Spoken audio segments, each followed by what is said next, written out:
penglihatan, dilalui hidup ini tongkat yang di tangan, menjadi teman abadi begitu derita.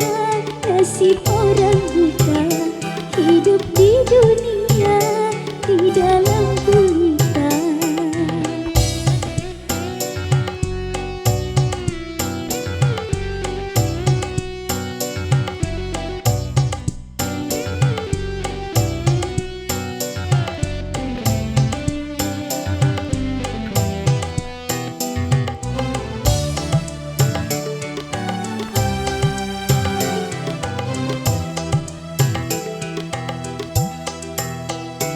Suara, cuma dengan suara dia mengenal orang sekelilingnya.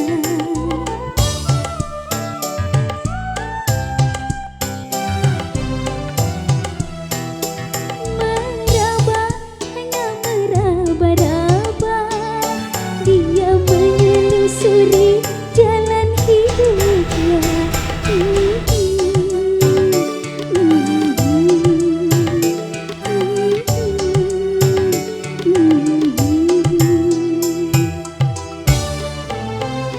Terangnya dunia tak dapat dipandanginya, indahnya dunia tak dapat dinikmatinya. Terang bagi orang, gelap bagi dia, indah bagi orang, suram bagi dia.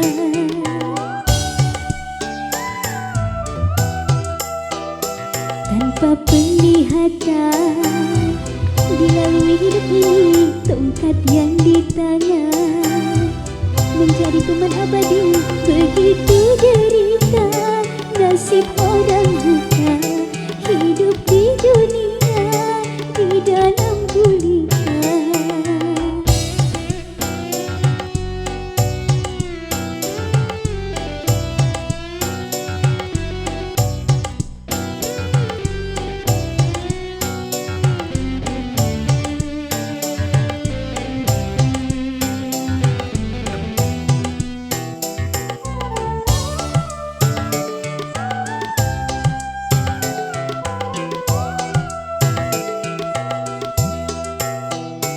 Suara, cuma dengan suara dia mengenal orang sekelilingnya.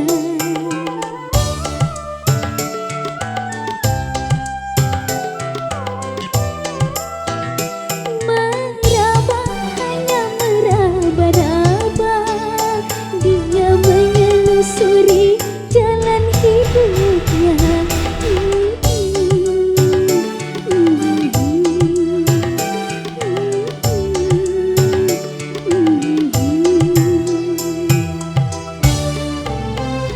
Terangnya dunia tak dapat dipandanginya, indahnya dunia tak dapat dinikmatinya. Terang bagi orang, gelap bagi dia, indah bagi orang, suram bagi dia.